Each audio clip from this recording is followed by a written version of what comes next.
Assalamualaikum warahmatullahi wabarakatuh. Halo Sobat Mansaru, jumpa lagi dengan saya Azimatul Imah. Inilah podcast Mansaru. Terus belajar, cerdaskan diri, raih prestasi yang cemerlang. Baik Sobat Mansaru, pada kesempatan kali ini podcast Mansaru kehadiran Kabid P3A DP3 AKB Kabupaten Bojonegoro, Dr. Bayu Linuwih. Assalamualaikum Dr. Bayu. Waalaikumsalam. Bagaimana kabarnya dokter? Baik. Ini kalau saya lihat dokter itu kayaknya adem gitu dokter. Ya, karena kan di bidang kami itu anak-anak. Bagaimana anak-anak itu melihat saya? Ya. Itu senang. Oke. Iya. Wah, berarti saya melihat dokter ini senang, berarti saya termasuk anak-anak bukan dokter? Jadi kalau kita di komunitas anak-anak itu tidak takut dengan saya.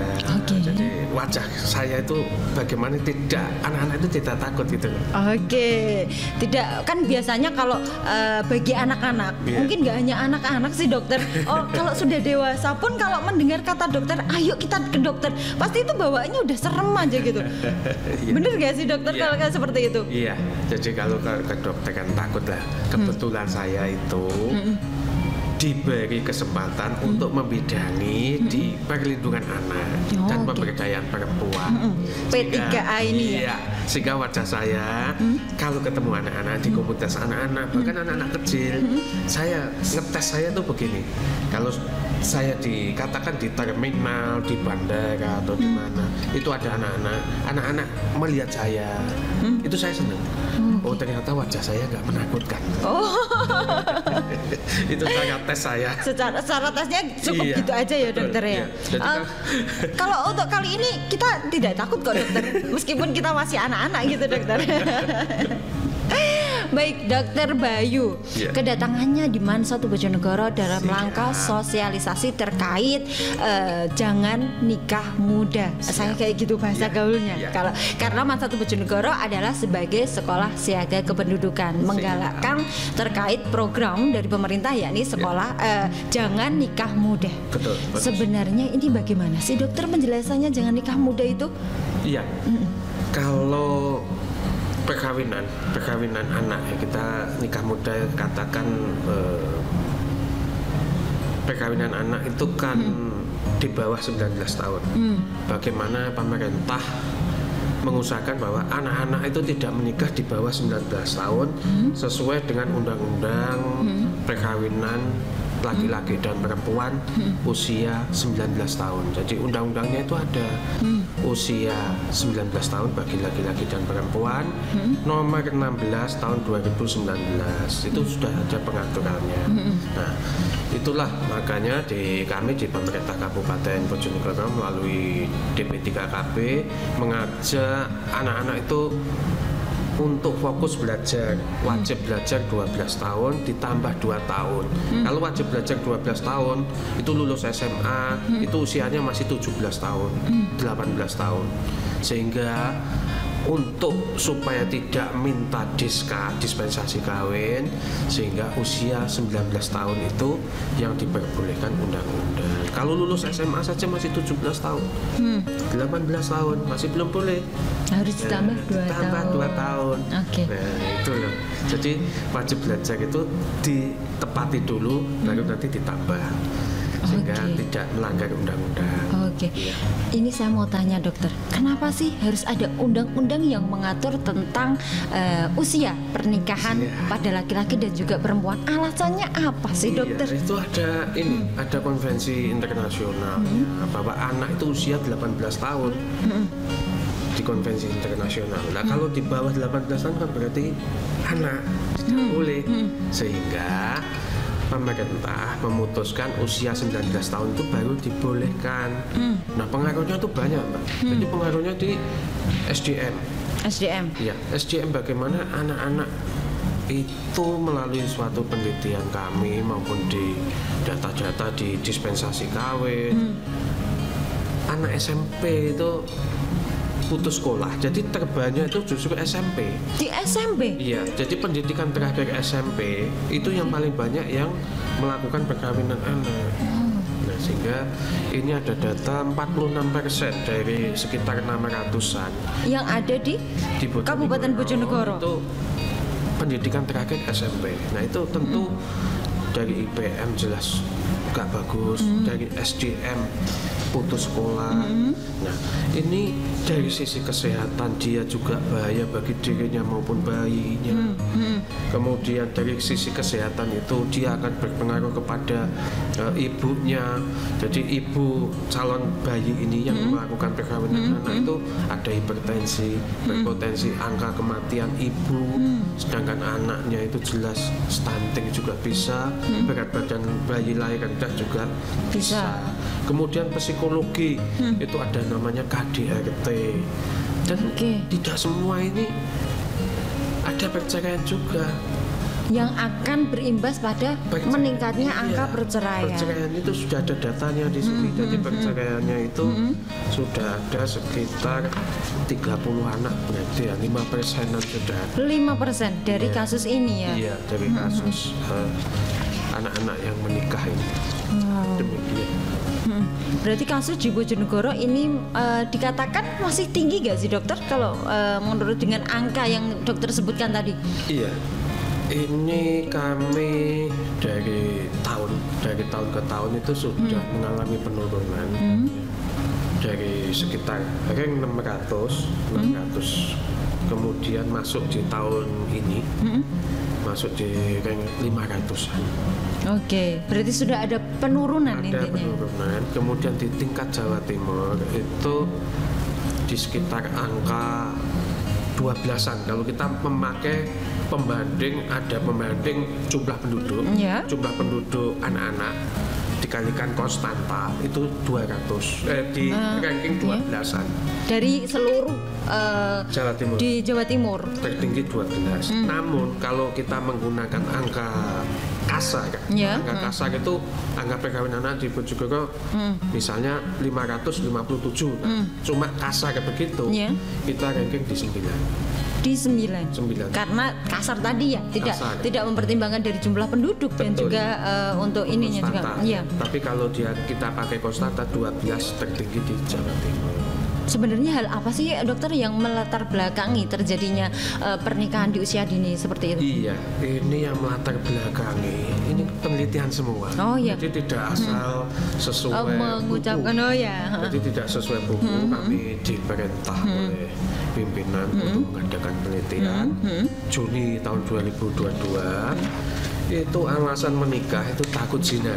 Takut zina. Iya, takut zina itu 38%. Kemudian salah pergaulan 41%. Jadi kemudian perjodohan yang tidak boleh sebetulnya itu 15%. Lain-lain itu hamil itu 4,5%. 4,5%. Oke, untuk pengaruh dari lingkungan itu sebenarnya berpengaruh sekali nggak sih dokter? Misal kalau kita lihat biasanya gitu dokter, tidak mengejudge suatu wilayah dan lain sebagainya. Biasanya ada suatu lingkungan itu di lingkungan A misal gitu dokter. Ada yang memang kalau hal nikah dini itu sudah hal yang biasa kayak gitu. Itu mempengaruhi seperti itu nggak sih dokter sebenarnya? Iya, khawatir kami itu pernikahan anak itu dijadikan suatu contoh. Jadi di komunitas mungkin ya tidak, muka-muka ya tidak ada di Bojonegoro. Jadi komunitas itu itu loh menikah tidak apa-apa lah, si B itu loh menikah anak juga tidak apa-apa. Ini jangan dijadikan suatu pembenaran.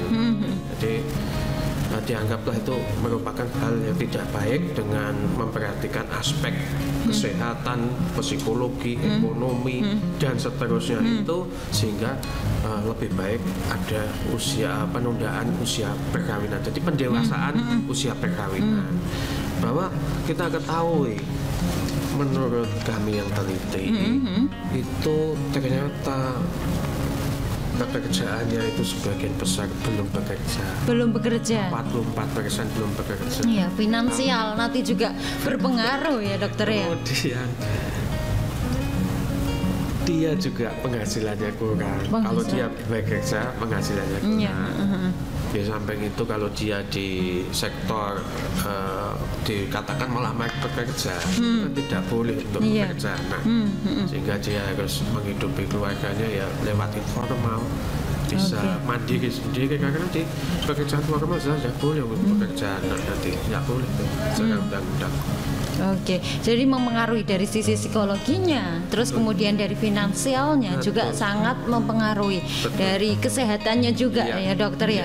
Memperhatikan dari hal-hal tersebut. Nah, dengan adanya boleh nggak sih dokter kalau saya mengatakan bahwa tingkat untuk warga, maksudnya masyarakat di Kabupaten Bojonegoro terkait untuk usia pernikahan dini ini masih tinggi. Ini setuju nggak dokter? Atau mungkin ini dikategorikan rendah dengan peringkat nomor 12 di Kabupaten di Provinsi Jawa Timur. Kami tidak bisa menganalisa bahwa ini tinggi rendah, tapi yang bagaimana kita caranya itu menurunkan. Nah, untuk cara menurunkan itu program-program apa saja dokter yang sudah dilakukan oleh DP3 AKB khususnya? Jadi kami kan tidak bisa bekerja sendiri, tentu ada keterlibatan dinas dan OPD seperti dinas pendidikan yang ada di sini yang lewat ini sekolah kependudukan tadi, sekolah sehat kependudukan itu. Yang kedua, ada penyuluhan di BP melalui kesehatan reproduksi itu dari dinas pendidikan. Kita kawal terus. Kemudian dari Kemenak itu ada program bimbingan perkawinan. Kemudian ada penyuluhan juga dari bagian Kesra Pemkab itu juga ada. Pada waktu ada kumpulan masyarakat, Bapak Sahlan itu kami kenal juga mengadakan penyuluhan untuk pencegahan perkawinan anak. Kemudian dari dinas kami di DP3KB itu kita punya e-book siap kami luncurkan di desa, ketemu kepala desa, kami minta WA-nya, kami WA-kan e-book itu, ketemu dengan Pak Camat, kami WA-kan itu, ketemu dengan kepala sekolah, kami WA-kan itu. Jemput bola. Betul. Jadi kalau kita ketemu dengan komunitas apa, saya tanya, Bapak tugas di mana? Oh, di SMA ini. Oh ya Pak, sini kami WA. Adanya e-book ini untuk mensosialisasikan bahwa apa saja sih bahaya-bahaya yang bisa terjadi apabila kita melakukan pernikahan dini atau di usia muda. Di Mas 1 Bojonegoro juga dengan adanya sekolah siaga kependudukan sudah melahirkan berbagai produk tentunya. Salah satunya adalah mungkin dari Mas 1 Bojonegoro bisa menyumbang terkait untuk ini kan, karena kalau untuk anak muda sekarang ini kan adanya seperti kalau sosialisasi dan saja kan biasanya anak muda ini agak ini dokter. Jadi 1 Bojonegoro juga telah menciptakan lagu dengan adanya Jangan Nikah Muda. Itu bagus. Sudah mendengarkan dokter? Tadi kelihatannya mendengarkan. Saya rekam tadi. Berarti setelah ini harus diracuni dengan lagu ini dokter. Mungkin bisa disosialisasikan. Untuk program sosialisasi kayaknya lebih efektif nanti dokter. Kemudian untuk memperluas jangkauan, kami juga ada materi siaran radio di 9 radio swasta dan pemerintah Kabupaten Bojonegoro. Untuk itu iklan-iklannya ada. Selain itu juga melakukan sosialisasi di sekolah-sekolah seperti yang dilakukan hari ini dokter. Betul Terus sekali. Untuk tingkat antusiasme dari siswa seperti apa dokter terkait untuk pelaksanaan talkshow terkait Jangan Nikah Muda ini? Untuk antusias itu untuk siswa kami untuk tahun November bulan November kemarin itu penurunan drastis. Itu karena apa? Memang dari faktor orang tuanya atau dari siswa. Karena apa? Sejak siaran radio itu di bulan September, Oktober, November, Desember itu tren trennya itu langsung menurun drastis. Oke. Yang biasanya per bulan itu sekitar 50 perkawinan anak, itu langsung turun sekitar 30, 40, 15. Wow. Jadi pengaruhnya besar, itu mengarah ke orang tua. Yang nonton siaran, yang mendengarkan siaran radio itu kan orang tua. Iya. Jadi faktor orang tua untuk mencegah perkawinan anak ini sangat besar. Kemudian bagaimana anak-anak ini? Ada anak-anak yang sudah mengajukan diska di PA, itu disetujui PA. Tapi dalam perjalanannya dia tidak menggunakan diska itu. Tidak menggunakan diska. Karena apa? Dia sadar perkawinan anak itu memang berbahaya. Datanya ada semua. Wow. Jadi datanya ada, misalnya begini. Diska tahun 2022 itu 530, katakan diska tahun 2021 608. Jadi ada 608 diska yang dikeluarkan oleh pengadilan agama. Namun yang benar-benar menikah 583. Berarti sudah ada penurunan. Iya. Jadi terkait ada itu. penurunan, jadi ada angka perkawinan anak yang memang menurun hampir di sejumlah di provinsi Jawa Timur itu mengalami penurunan. Moga-moga kita bisa mempertahankan di tahun 2023 untuk angka penurunan perkawinan anak. Baik dokter, ini terakhir mungkin ada pesan dan juga kesan yang ingin disampaikan kepada Sobat Mansaru. Silakan dokter. Iya.